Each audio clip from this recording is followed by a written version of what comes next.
going on, my beautiful people? And welcome to another episode of the Hustle Coast podcast. And today we have an absolutely amazing guest. He is a civil trial lawyer and managing attorney at Halmon Law, who specializes in civil litigation, business law, and personal injury. I give you Anthony Halmon. Thank you for having me, man. This is exciting. Yeah, absolutely, man. Thank you for coming on the podcast, man. You know, we've known each other for a while, and I was definitely very excited to get you on. Yeah, man. Honored to be here. Yes, sir. Yes, sir. All right. So I always like to start at the very beginning, man. You know, your origin story. Where were you born? What was your childhood like and upbringing? All of that. Yeah. So I'm a Tampa native. Was born in Citrus Park, neighborhood called Fawn Ridge, right next to West Chase on Sheldon Road. So you know that was home until I was like 10 years old, um, and then moved on to Van Dyke Farms. Um, and then kind of bounced around like around the Northdale area, and then ended up in Land O'Lakes. But my childhood was like, um, it was. I worked, or I'm sorry, I grew up with uh, entrepreneurs. My whole family, including my grandparents, my parents, all entrepreneurs. They were in the beauty business to start. So daycare after school was the back of a retail store for me and my brother, and we did little odds and ends around the place um, to help out. But my parents, they work really hard. Work 6 days a week, pretty much. You know, well into my early teens. Working like 9 to 8, 9 o'clock every night. So me and my brother spent a lot of time at my abuela's, abuelo and abuela's house, and we're also raised a lot by our aunts. So I had a good childhood, but it was not totally normal, in the sense of what my brother and I saw at a young age. But it taught us value of hard work for sure. Yeah, man. I couldn't imagine, being a little kid and being raised by entrepreneurs, and looking up and seeing that every day. That's pretty sick. Heck yeah, man. So, and another thing too is you don't meet too many Tampa Bay natives, and me and you have that in common. Even though I was born in Clearwater, I was, born and raised Tampa Bay area, and Yeah. and for you being born in Citrus Park, and when you're talking about Van Dyke and Northdale and all that, I know exactly where all of these places are because this is where I was raised as well. Yeah, You yeah. know what I'm saying? So there's not too many Tampa natives. It's such a melting pot. So that's cool, man. That's Yeah, epic. man. It's a great place to be. Cities thriving. Yeah, yeah. Especially right now. It seems like it's really come a long way in this past like decade, and it's really after COVID and all that, like the city Hmm. is really jumping. Yeah. Yep. 100%, man. Okay, so you're growing up, and you said it was you and you have one brother, I have an older brother. Yeah. Yeah. older brother. Local, Okay. like that's around here. I have two sisters, but they live out of state. Oh, okay, nice. So you're Yeah. actually one of four? Yeah. Okay, nice, man. Yeah, for sure. And for your sisters, are they older than you? Are they younger than you or They're older. I'm the they're older? youngest. Oh, I'm the nice, man. Nice. Yeah. All right. All right. Cool. And what do did they also, just curious, did they also end up going into law or entrepreneurs or Um, my oldest sister, she's in accounting. Um, my other sister, unfortunately, there's not a great connection there, so I really don't know mm, what she's doing. My brother ended up in the family business, which converted from beauty and nail supply stores to actual like beauty schools, cosmetology schools. Oh wow. Um, so he's taken over those as we speak. There's one in Largo, one in St. Pete, and they're about to open one in Bradenton. Wow. That's epic, man. Yeah. Yeah, for sure. So it sounds like both you and your brother and probably even your sisters too, the one you talked to, it sounds like kind of everybody really got that from watching your parents again, just, go in, work hard. Everybody kind of understood like, okay, we're going to do something. Yeah, yeah. I mean, that's definitely been the culture around here is like, you know, make something of yourself. Yeah. No, for sure, man. I love that. I love that. Okay, so and what kind of kid were you? Growing up, elementary, middle school. Did you play outside? Were you a sports kid? Like, what kind of kid were you? So I was a big uh football guy, you know. I was always playing outside with my older brother's friends, so I got to be real scrappy for being a little dude at a young age. I never forget this one kid, Gene. Uh, he like I think we were playing two hand touch, like we were playing two hand touch on the sidewalk, but tackle in the grass. You know what I mean? Yeah, That yeah. kind of deal. And he like, I was in the sidewalk, but he like smacked my back like super hard, Oh man. like where it's like, dude, just you might as well just tackle me. Right. So when they got the ball and I'm on defense, like, and I had a shot to just go at him, I took the wind out of this kid. Like, Oh I man. mean, everybody, you know how everybody's like, oh, just blown Yeah. up. And I think he was probably 2 or 3 years older than me. So they were clowning him. I knocked the wind out of him. He started trying to fight me. And then I was, you know, like kind of owning him in that too. Nice, man. Nice. Yeah, Gene, if you ever see this, man, the moral of the story is don't play dirty, dog. you know? No. No, but that's epic, man. Okay, so you were a sports kid. You play football a lot, all that. That was kind of me too. I always loved sports. I love football. And I love playing outside. I know kids these Yeah. days maybe don't play outside the same way we No. used to, but man, I used to love that, dude. Mm-hmm. For Yep. sure. For sure. Yep. Okay, and then like as you got into middle school and all, were you always a really good student? So I was school came very very easy to me.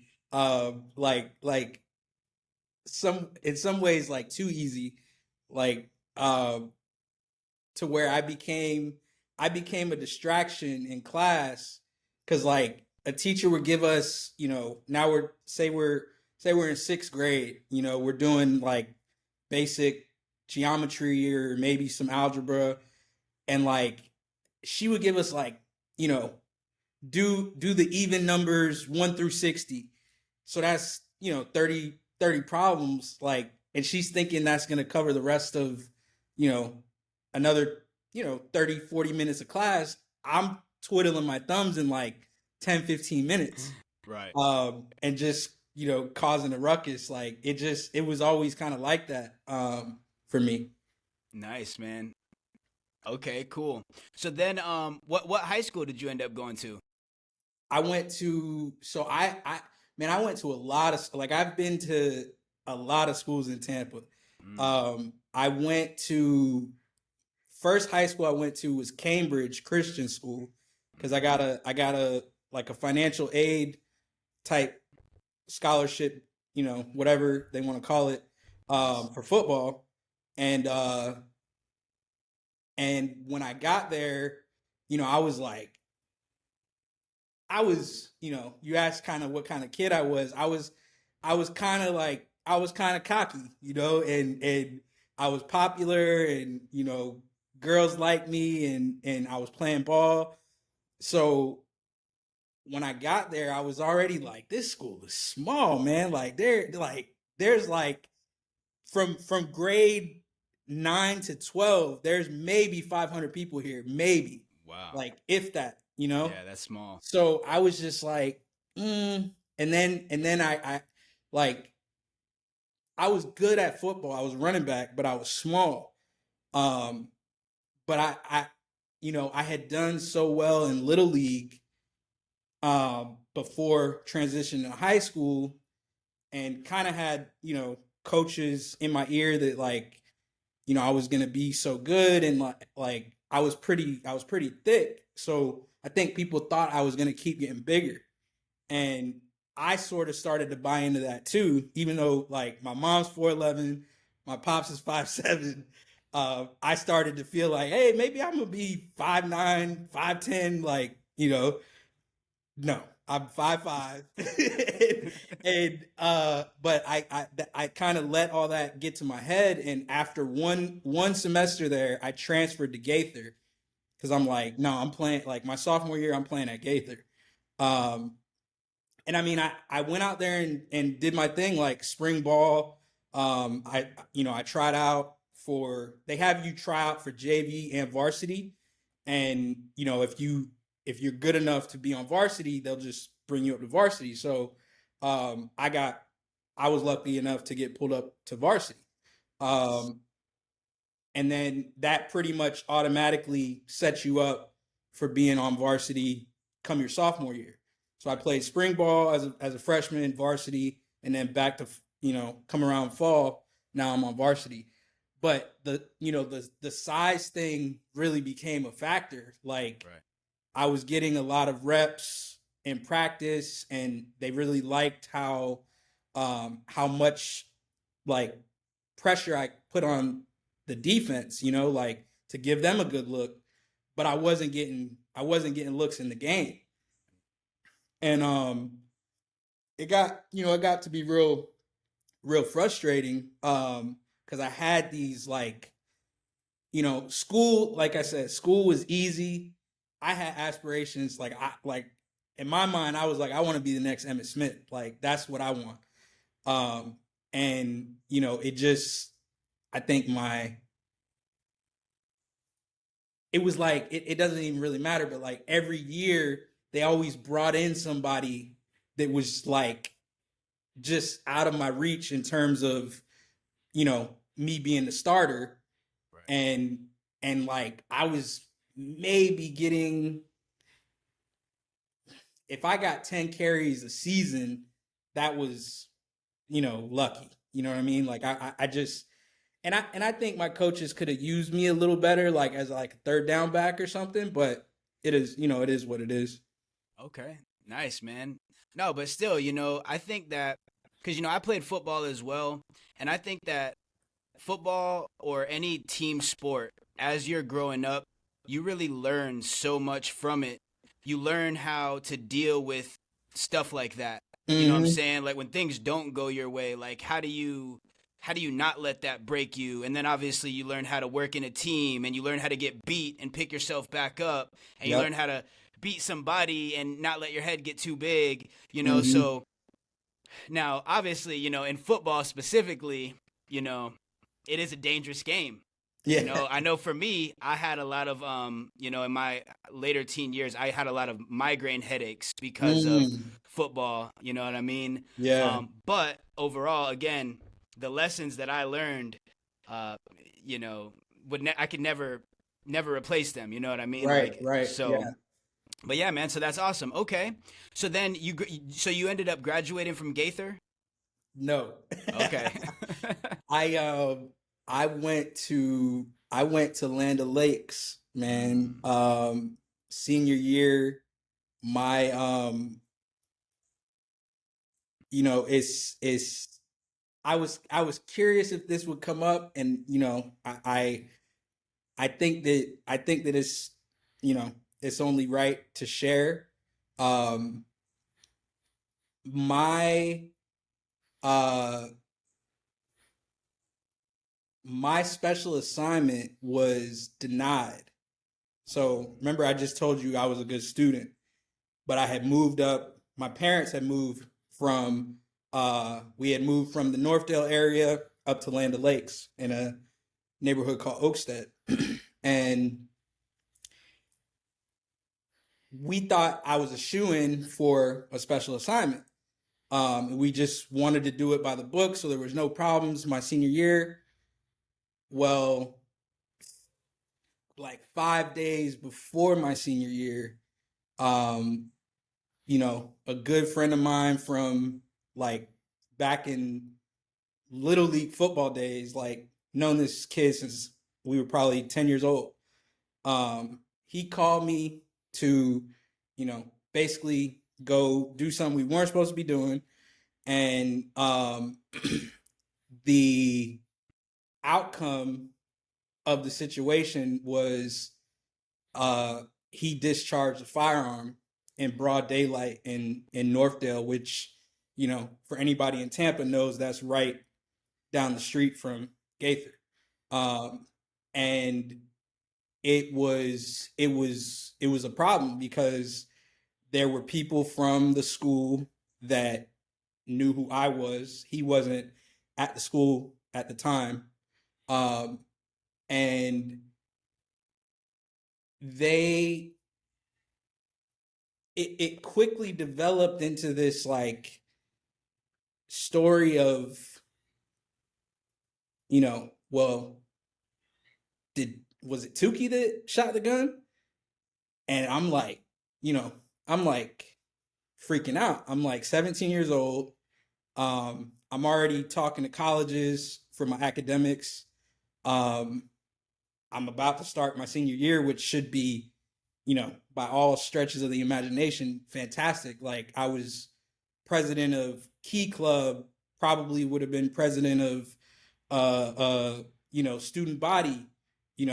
People thought I was going to end up being homecoming and or prom king. And yeah, it was scary, man. Like, Yeah. and I eventually told my folks what, had really gone down, because I was kind of trying to lie about it for a little bit. And it it was pretty serious. Like we had to go talk to a lawyer, and was basically told, like, the allegations that are being made could be pretty severe consequences if they don't get a different explanation of what occurred. So Right. Now I'm basically being told that somebody I've known from time I was 10 years old, almost a decade, that I gotta go make a statement against them. Right. And my parents were like, look, I don't care what kind of loyalty you have to this kid, like your future's not about to be blown up because of that. Like, I'm sorry. Yeah. So, that's what I went and had to do. Wow. He was obviously upset initially, but a couple years later, I saw him around the area, and he called me by by my nickname. He's like, "Toot, come here," and he basically said, like, "Man, I put you in a bad spot. Like, it's all good." Yeah. We don't communicate to this date, but it was nice to hear that, because I always felt really bad about that whole situation. Yeah, no, I can imagine, man. That's definitely scary, being a young kid. I can imagine that. And I'm happy to hear, you made it through that successfully, obviously, because you're here today. But with that story, I just want to say, and not to put any shade on him, but just for our viewers, that's why, the people that you do hang around with, even as a young person, it does matter. Other people's actions can get you into situations that could jeopardize your freedom, could jeopardize your life. So obviously, I'm sure, no one ever would have thought, your friend for all these years would have, put you in a situation like that. But that's why, you got to be careful. Yeah, and I got to make a plug for my former guidance counselor, Jill Scott from Gaither High School. Um, I don't know if I would be doing what I'm doing today if it wasn't for her, because I know she went to bat for me. That family of the girls' house we were at where all this occurred, she did not, her parents, and I'm sure her, did not want me at that school. And I'm quite sure they wanted me to be expelled. Um, and I know she went to bat for me in explaining that I was a good kid, wrong place, at the wrong time, and she advocated for the alternative of denying the special assignment rather than railroading my future with an expulsion. Yeah, no, 100%. So yeah, shout out to her on that for sure. All right, so you end up graduating from Land Lakes High School, and Mm-hmm. then from there, so you end up going to college, obviously, because you got to go through a lot of college to become a lawyer, right? Yeah, So what college did you go to? I went to UCF, University of Central Florida in Orlando. Nice, nice. Yep, great school, great school. I live in Orlando now, so Hmm. yep, so I know it pretty well. Yes, sir. Okay. And is that where you also so that's where you did your entire schooling? And how long exactly do you have to go to school to become a lawyer in college? So you have to do a total of 7 years. Um, First, you have to do four undergraduate years, which is that's where I was at UCF, and then you have to do 3 years, 3 years at a law school, and I did that at Florida International University College of Law down Nice. in Miami. Oh, nice, man. Heck yeah. Yeah. That's what's up. So then so you end up doing all of the schooling, you get it taken care of, you graduate. So what's the next step after you graduate? So from college or law school? Yeah, yeah. I'm sorry, from law school. So Okay, you get okay. your law school to. I know I'm sounding like I'm uneducated here. So you get your degree Yeah, yeah. from, and then what? All right. So I had worked for excuse me. I had worked for a government agency in Fort Lauderdale, called the Broward County Board of County Commissioners. It's like the local government. It'd be like, the Hillsborough County Board of County Commissioners. Um, and I was interning there, from the time I was a second year law student. Um, and I stayed in contact with them, and I was really trying to land that job because, com, you know, so you have civil law and you have criminal law. I do civil law, um, and Broward County is a civil law job.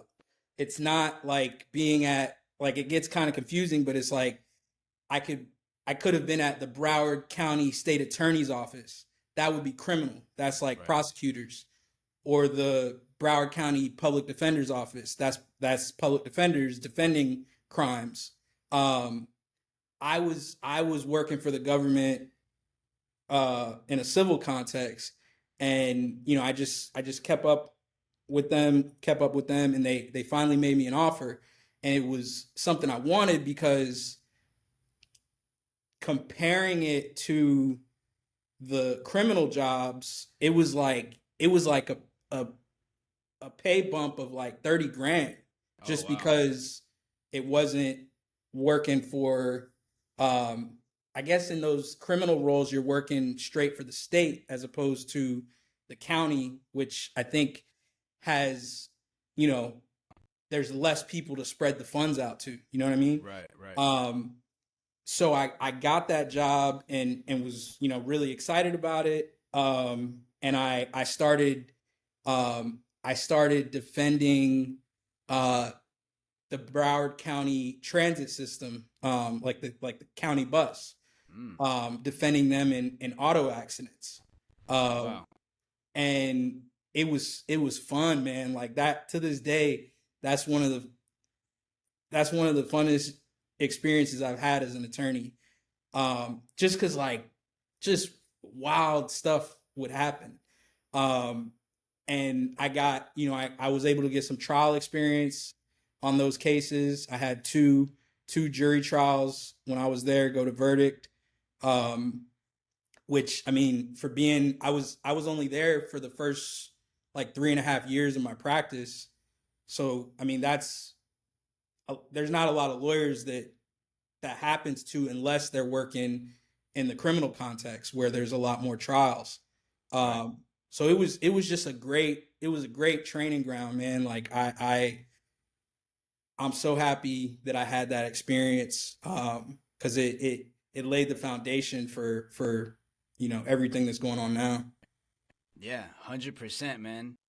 And what inspired you to pursue a career in law? Um, Again, it goes back to Gaither High School. I can't even think of the professor's name at the moment. Um, Something wants to say Mr. Rice. I could picture the dude like, but he taught an elective called legal studies that I took my junior year, and um, for the most part, it was like a pretty boring like elective, like worksheets, answer some questions, talk, leave. Like it wasn't that exciting. But Right. then we got a group project to do a mock trial. Mm. And he basically he divvied up the whole class, said one side's, like gonna be the prosecutors, one side is gonna be the defense attorneys, um, and this is a criminal murder trial, and here are the basic facts, but you can, go gangbusters on like creating the evidence to support your arguments and yada yada yada. So like, I jumped in. I was on the defense side. I jumped in and I'm like, yo, I want to be lead attorney. And like, we had some facts about our guy being at a certain place that made him look like he did the crime. So I'm like, well, let's make him go to dinner like over here and get a receipt with like, a timestamp, and show he's like way over here. And like everybody on my team is just like, yeah, bro, whatever you want to do. Like, and I just got really into it, and just like kind of shirt up all the holes in the case, and like it was a Wow. resounding victory. Um, Nice. and So you I won your just first case in high school. I just remember like I was like, wow, like this is cool, man. Cause I was argumentative as a kid, so my family was always saying like, oh, you should be a lawyer, da da da da da, which actually kind of deterred me. Like I was just like, nah, like I don't want to do that. Like it was basically like I don't want to work for the family business and I don't want to be a lawyer. Like I don't know what I want to do. If it's not football, I really don't know what it is. But I don't think it's either of those two things. And until this occurred, um, and then the next major shift was when I was in college. I studied finance. It's like a subset of a business degree, um, and but with that specialty of finance, like you're you're taught things that enable you to be like a investment banker, or like you know a high executive in a bank, not just like a basic like teller or something. It's kind of like the stuff you see on a TV show or a movie, like this cool guy in a suit, making these like finance deals. And I did really well in finance. Like I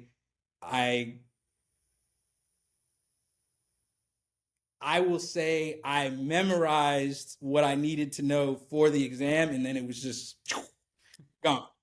So I say all that to say I didn't have any.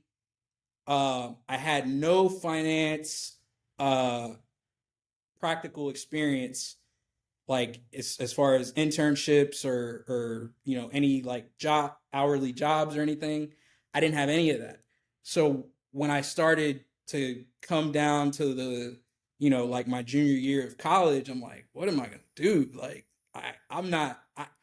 I know I didn't just do all this school to go work at a bank where I could have, it's no knock on anybody that does that, but like you could go work at a bank as a teller without a college degree. You know what I mean? Like, so I was just like, this can't be it. And my roommate Mark, he had been my random roommate from summer of start of college, and we were talking like, what are you gonna do? What are you gonna do? And he's like, bro, I'm going to law school. And I was like, word? I was like, tell me about that. Like, what's the deal with that? And he was like, you got to take a LSAT, kind of like a SAT.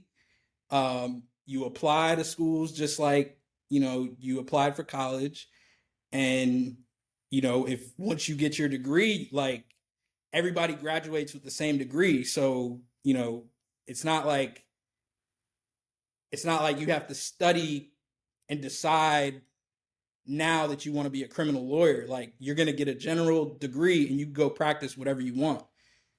And I'm like, okay. So then I really, really started to think about it, and I started, I started to look into schools, start submitting applications, and then ultimately, took the exam. That's epic, man. That's dope. So let me ask you this: talking about being a civil lawyer, what should clients expect during the civil litigation process from consultation to trial? So I would say the first thing to expect is that it's going to take longer than you expect. Like it's just the nature of the beast. Like the courts in Florida are doing everything they can with like new rule changes and procedural changes to streamline and move these cases faster. But they they just don't have enough judges for the amount of cases that are pending in the Tri-County area. Like they just don't.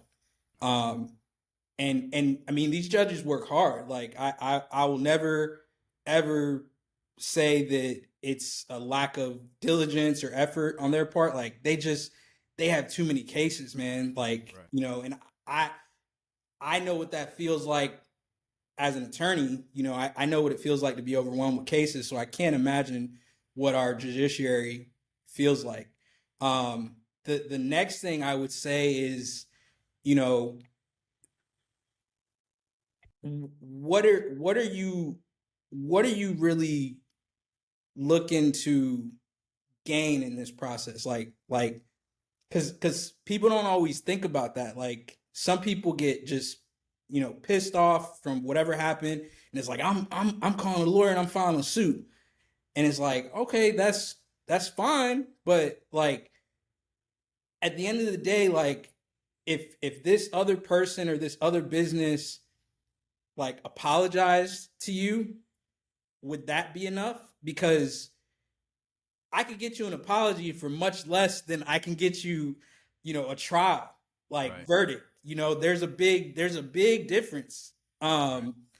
So I would say we have to have a discussion about what the goal is with the litigation, and once we've defined that, then it's like, okay, let's talk economics. Like we have to lay that out. How much do you think you're owed first? Is what are your damages? That's the basic question. And I'm going to just use like a kind of like a case study example. So you come to me and you say, hey man, somebody pre-ordered $5,000 worth of Hustle Coats merchandise, and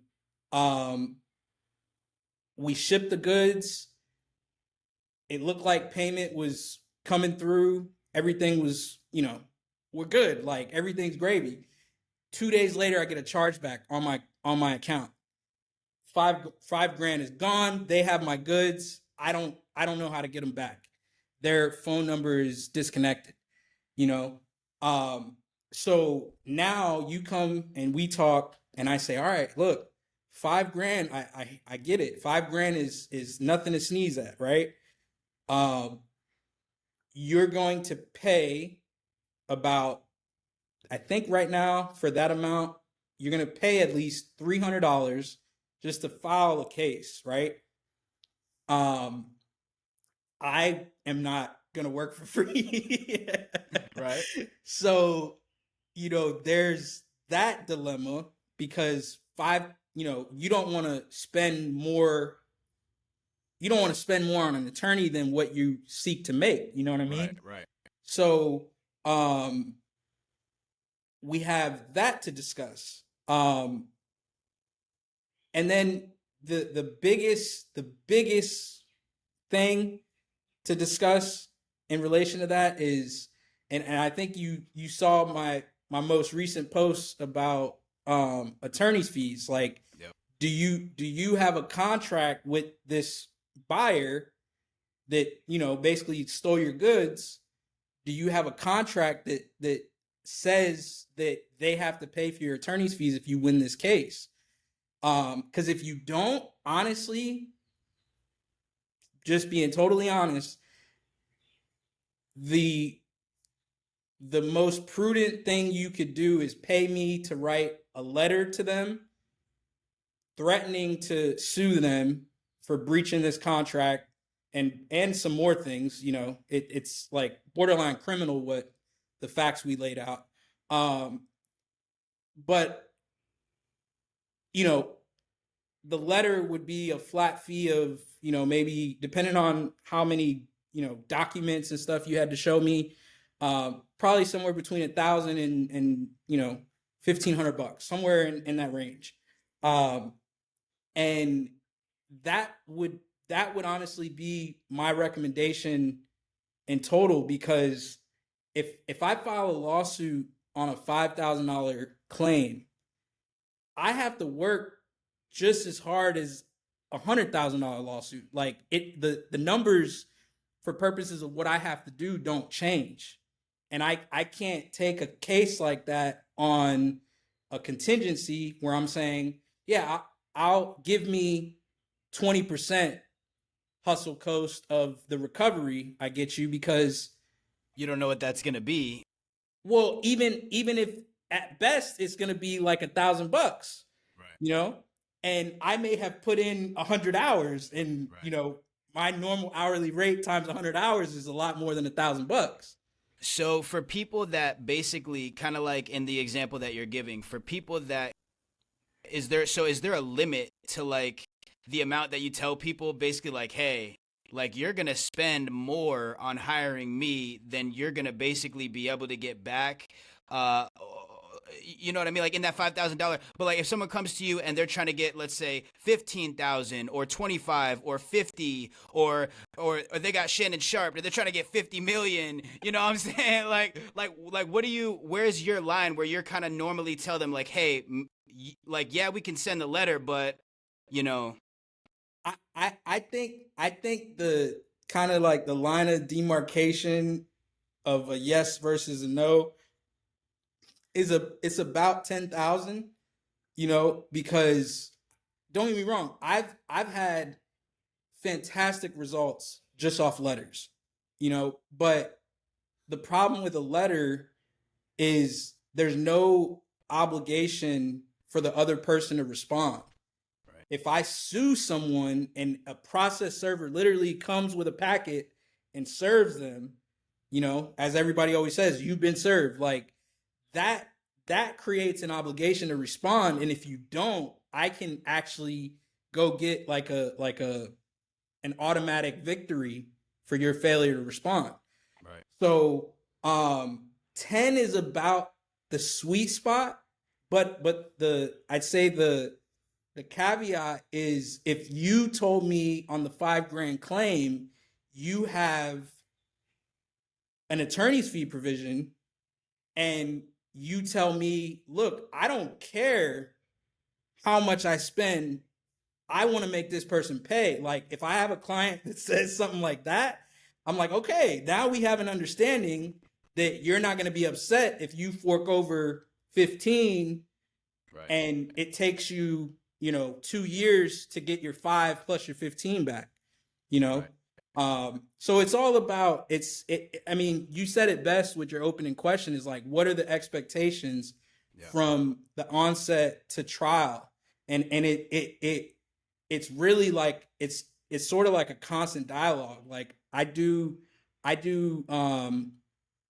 have like 2 tracks of cases, just for like organizational purposes. There's no like category like these types of people over here. It's not like that.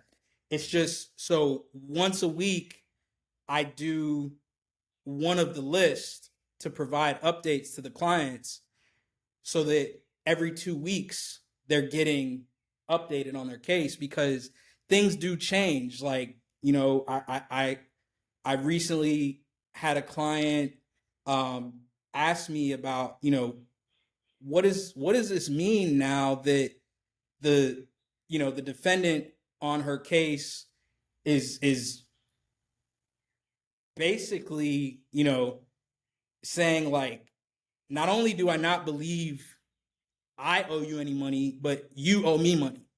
And like that was their position when they were supposed to be making a settlement offer. Like that's what they described this interaction as it would be, and it ended up just being like a hijack, like you owe me money. Oh, wow. And my client was like, what does this mean for my case? And I had to have a pretty frank discussion with her, like, look, they're taking a pretty unreasonable stance, and to get you where you want to go, it's I don't have good news. Like it's going to cost you about as much or more than what you're seeking, and right now you don't have any ability to get it back. And then I had to explain to her that there's one litigation tool where you can like make someone a settlement offer. I'm being brief because it can get complicated, but sure. You can make someone a settlement offer, and if they reject it and you win later in the case, if certain criterias are met, you can be in a position where they have to pay you back your attorney's fees. It's designed to punish people for not taking reasonable settlements. Mm. Okay. And what kind of evidence tends to make or break a civil case? A lot of times, man, emails and social media posts are, because the evidence code, you know what hearsay is? Like if I say that, I know what I've seen on Law and Order. Hearsay, like, you know what I'm saying? Like what people said. Yeah, no, I mean it's basically like it's defined as an out of court statement offered for the truth of the matter being asserted like in court. So, if somebody were to try to use this conversation today in a court proceeding a year from now, people would say it's hearsay, right? But if you or I was actually being sued in that case, there's an exception where it would be relevant. Yeah, a common exception is it's called an admission of a party opponent. So if you or I were being sued a year from now, everything we say right here could be used against us. And that's why I say social media posts and emails.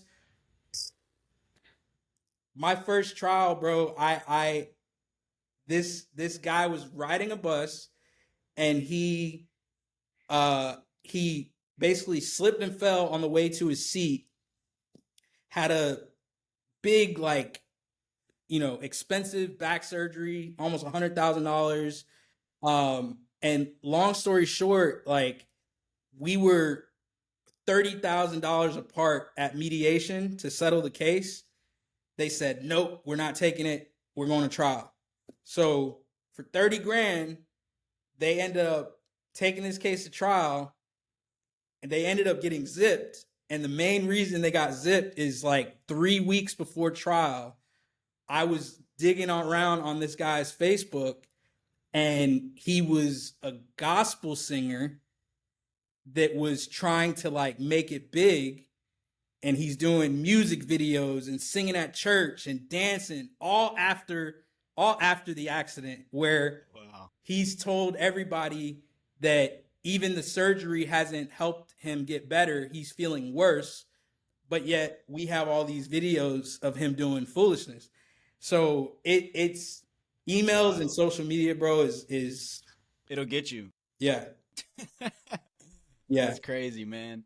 All right, so I'm going to take a turn here because I know that, of course, you do the civil, but you also do help business owners file their different types of paperwork and with business law. So what common legal mistakes do small business owners make that could easily be avoided that you see? So doing anything without the protection of an LLC or a corporation or some type of, like, legal structure is that's the biggest no. And, like, it's a lot more common than you think. Like, especially, like, think about people that just, like, start, like, a landscaping business, or they start a cleaning business. They're not really thinking about those types of things. And I mean, it leads to a host of issues. Like, first and foremost, like, somebody that's doing business like that is probably not insured. So on top of not being insured and not having a legal a legal shield around you, like, all your personal assets are exposed. So that would be the biggest one. And then the next biggest is, like, for it's more so for people that have business partners than people that just, like, say you start a new I don't know, like, a belt business, and it's just you. What I'm about to say is not as important, but if you start a belt business with 2 or 3 other people, you have to have, like, for an LLC, you have to have a operating agreement in place.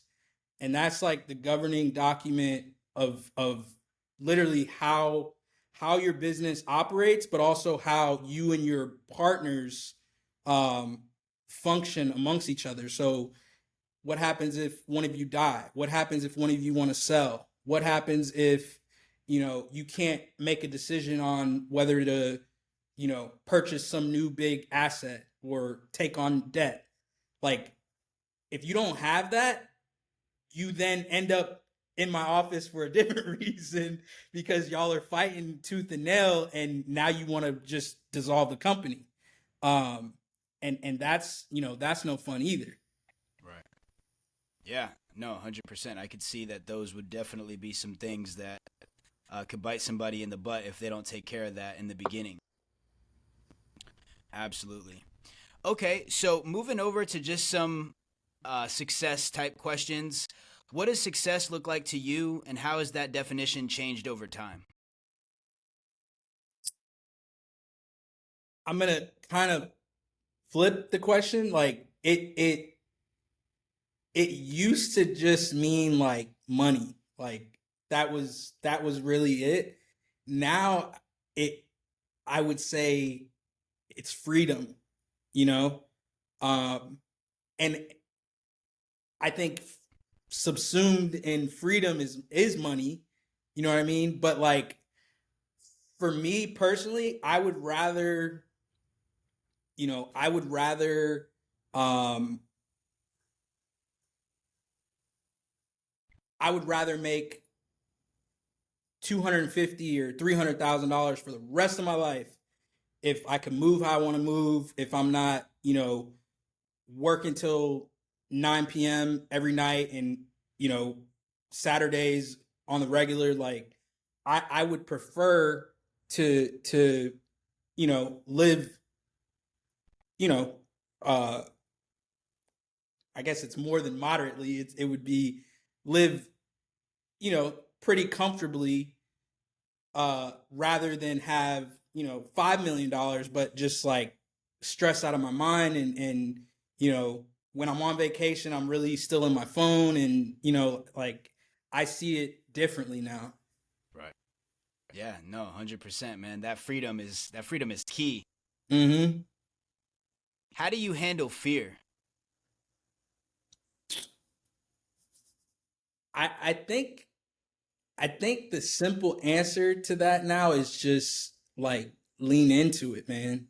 Like my my mom has always listened to Joyce Myers, which has caused me to listen to Joyce Myers, and she being Joyce Myers always says, "We'll do it afraid." You know, like I get that you're, anxious, or I get that you're nervous, or I get whatever, but just do it afraid, and ask God to help you through it. Like, um, I think that's like that's real, Um, I I I I I don't always totally feel as confident as I may seem in court, or you know as I'm writing some argument or whatever. Like there's times where I'm like, man, is this actually like the way this is supposed to be done? Because we're forever, anybody that has a craft. I don't care if you're a lawyer, an entrepreneur, a an artist, a musician. Like you're constantly working and evolving yourself and evolving your craft. And if I would say if you don't feel some sense of imposter syndrome, like sometimes, like you may be a narcissist. Like to be Yeah, you might not be truthful with yourself. That's a fact. 100%, man. All right, cool. And as we're coming to the end here, so I do have just kind of some fun questions that are just more so for our viewers to get to know a little bit more about you. okay. So, do you have any hidden talents? Yes, I do. Yeah. Would you like to share? I've since I was probably since I was about 14, I've been, I'd say, relatively decent at rapping. Hey, yes, sir. Yes, sir. And that's kind of how we met, if you really think about it. Yeah, yeah. 100%, man. So that's dope. I know you got some bars, man. Thank you. Yeah, Yes, it's been a sir. while. I'm a little rusty. I gotta pick the pen back up. Yeah, for sure, man. 100%. So, if you woke up tomorrow with any superpower, what would it be?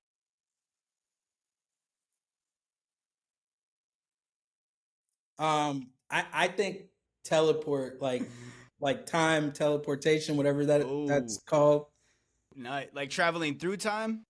Yeah, like being able to, like, I want to go back to the 50s and see what, like, mobsters were like, and I want to jump forward to 2080 to see what's going on, like that type of thing.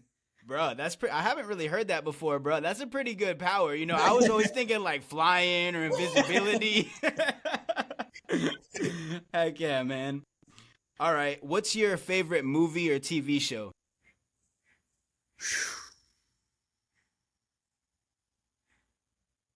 Wow. I think if I'm being like just Goodfellas. Goodfellas. Hey, Yeah. nice, man. Yes, sir. All right, cool. What's your favorite artist or band?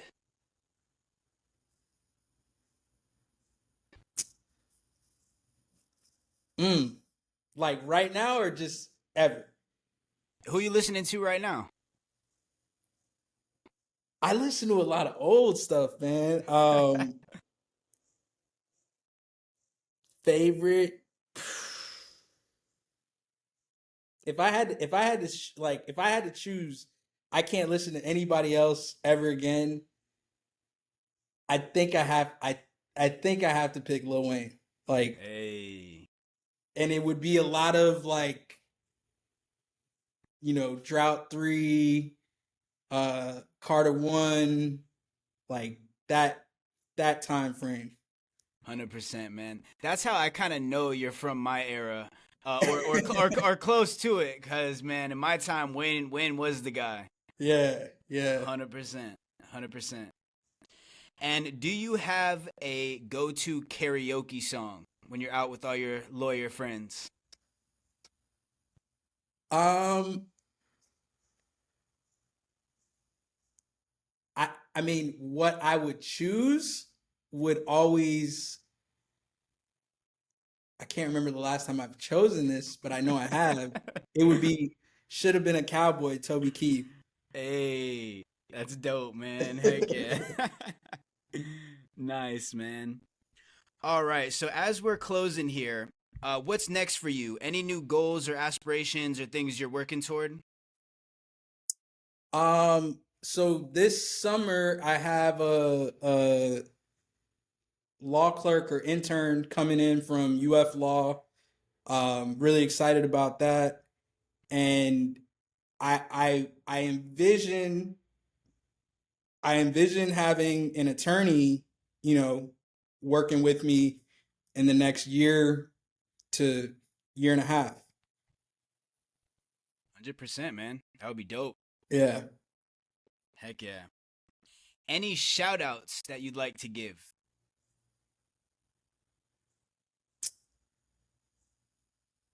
I'm not prepared for this. Too many to count? Yeah, I'm like, oh, I'd rather not even say anything than leave somebody out. Yeah, I feel that. I feel that. All right, man. No doubt. No doubt. And where can people find you and hire you for law services? Okay. So the easiest way is halmonlaw.com, HALMONLAW.com. And then I'm also on Instagram as Halmon.law. Uh that's that's about it. 100%. And I'll definitely put those links in the description, guys. So make sure to go check that out. But hey, Tukey, Mr. Anthony Halmon, I want to thank you again for coming on the Hustle Coast podcast. We've learned a lot today about you and about what you do, and it's absolutely amazing. So I want to thank you again. I want to thank all of the viewers for tuning in to another episode of the Hustle Coast podcast, and we hope you guys have a great rest of your day. Thank you.